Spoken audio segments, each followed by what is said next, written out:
What is going on, guys? In today's video I will show you the best Shatter Strike Spellblade build in last Epoch Season 2. So in this guide I will give you a quick overview of the setup, then I will explain what skills and upgrades should you focus on, then as well we'll see what is the best gear and how to get it for the end game. And then finally we will go over the passive tree, stats, your skill rotations, and even what idols and blessings should you use, so we would be able to get the highest damage possible and much more. Also, if you're interested in buying other PC or console games with 50 or 70% discount, then check out Instant Gaming. For example, I want to buy Elden Ring, so we just click on Add to Cart, then click Pay, then input our details and pay. After payment is complete, we will receive activation key, then copy and paste the key in, and it's that simple. So what are you waiting for? Click my link in the description and check out Instant Gaming for yourself.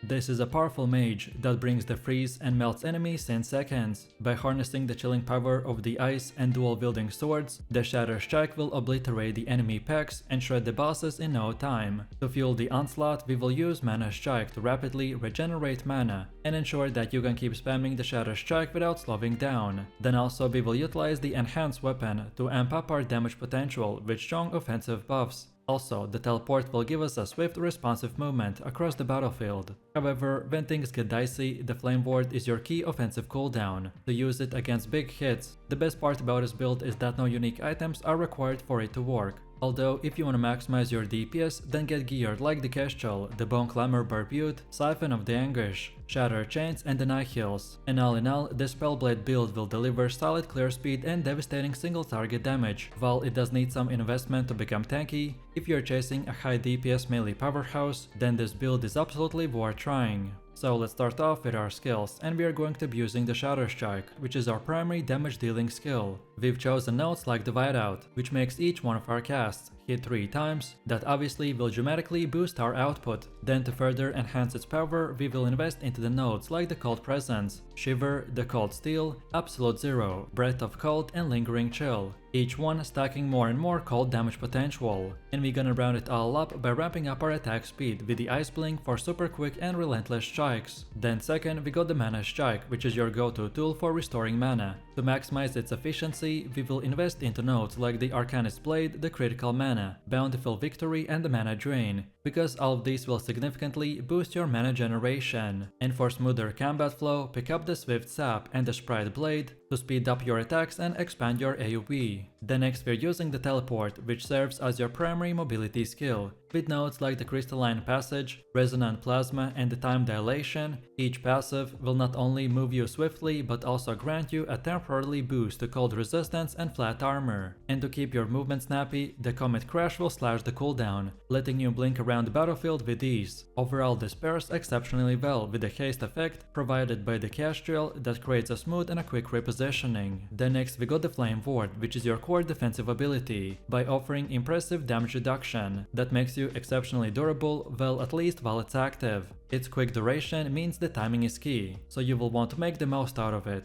The Dual Aegis node is also essential, giving you an extra charge to fall back on tough spots. Plus, with the Infusion and the Frost Ward, the setup not only protects you but also adds a bit of extra cold damage into the mix. And then finally we're using the active Enhanced Weapon, which gives us a huge damage boost while it's active. It grants percentage increased melee attack speed through Celerity and adds flat melee cold damage via the Frost brand. And to keep it running consistently, we will pair it with the Kindling Blade for automation. With investment into the cold recovery, you can maintain the non-permanent uptime. But be sure you pick up the Cleansing by the Elements before you grab the Artanis Bloody Nymph for maximum effectiveness. Next up we got the passive tree, and this is how it should look like in the mage category. We mainly went with nodes that gives us bunch of health and mana, more ward retention, increased cast speed, and fire and lightning resistance as well as intelligence. Then next we got our sorcerer category, and we get this one just for the node that gives us more mana and ward per second. Then next we also want to go with the rune master category, again just for this one that gives us more health and less damage taken from ignited or the chilled enemies. And then finally we're also heavily investing into the Spellblade category, with all of these points allocated like this. So we want to go big on increased fire, cold and lightning damage, more intelligence and ward gained.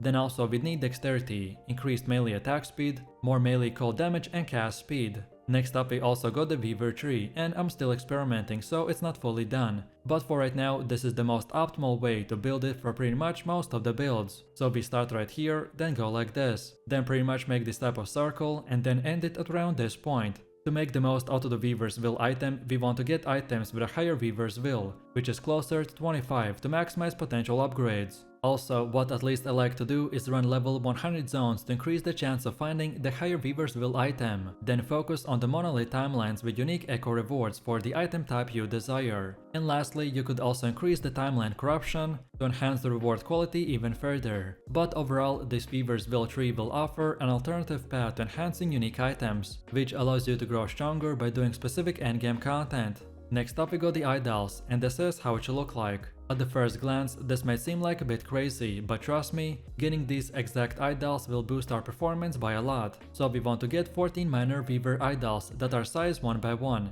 and with modifiers like the ward retention and ward per second, as well as health and more mana. Then next we want 2 more small Weaver idols that are also size 1 by 1, and this time we want increased healing effectiveness and health, as well as void resistance. And lastly, we also want unique adorned silver idols that are size 2 by 2 and called the Throne of Ambition with modifiers that gives us stacks of ambition every second. Then also we get max 20 stacks of more fire and cold damage and much more. Next up we want to go with the Blessing setup, and this is how it should look like. So we want to go with the Grand Emptiness of Ash that have critical strike multiplier. Then second we got the Grand Light of the Moon that gives us more mana. Then next we get the Grand Resolve of Humanity with more to all resistances. Then next get Grand Resolve of the Grail with physical resistance. And lastly get the Grand Body of Obsidian with more armor. Next we have our equipment, and for the head on the helmet we're using the Bone Clamor Barbute with armor, dexterity, reduced bonus damage taken from the crits, as well as intelligence and necrotic resistance. Then for amulet we got the Nihils with increased health, mana and movement speed,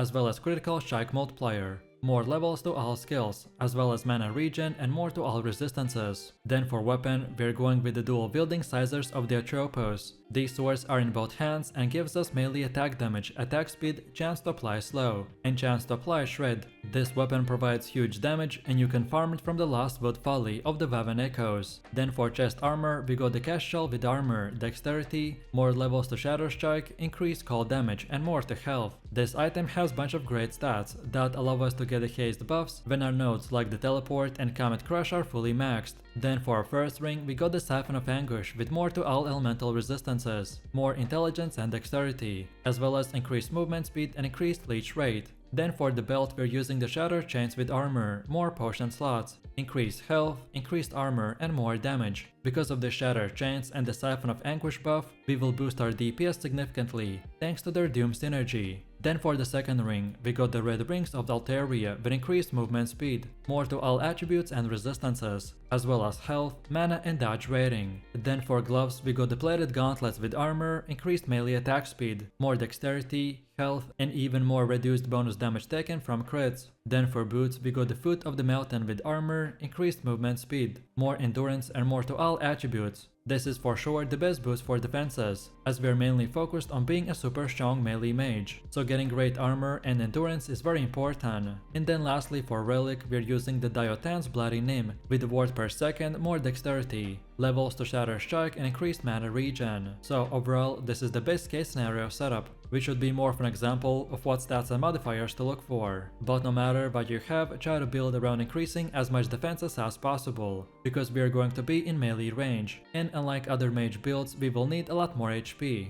And now finally we've come to the gameplay, and I will show you 2 different rotations, so one for general AoV farming and the other one for single target slash against bosses. And by the way, as most of the skills are automatic, so these rotations are extremely easy. So first up we got our AoV rotation, and for this one we want to start our fights by casting the teleport to bolster our defenses. Then second, set the enhanced weapon to auto cast on cooldown for consistent damage boost. Then next, use the Shatter Strike as your main attack, and keep it swinging until the enemy drops or you're out of mana. Then when your mana runs low, then hit them with the Mana Strike to keep it topped up and back up. Next up, activate the Flame Ward permanently when you sense incoming damage. And lastly, keep your teleport buffs active by recasting it before they run out. And then second of all we got bossing, which to be honest already covered a little bit in the first rotation. But to basically summarize it, then this time we want to start fights by keeping your defensive buffs up at all the time, to make a full use of them. Then spend your mana aggressively to stack the bleeds on yourself as fast as possible. Next, use the Flame Ward as your lifeline, so use it to block heavy incoming damage, especially during big boss attacks. And then of course when using Shatter Strike, aim carefully and position yourself smartly, so both the left and the right swings would land on the boss for double the damage output. So let me know what you think about this build in the comments below. If you enjoyed this, then you definitely don't want to miss my previous top 3 best builds video, where I showed even more powerful builds, so click the screen now and I'll see you in the next one.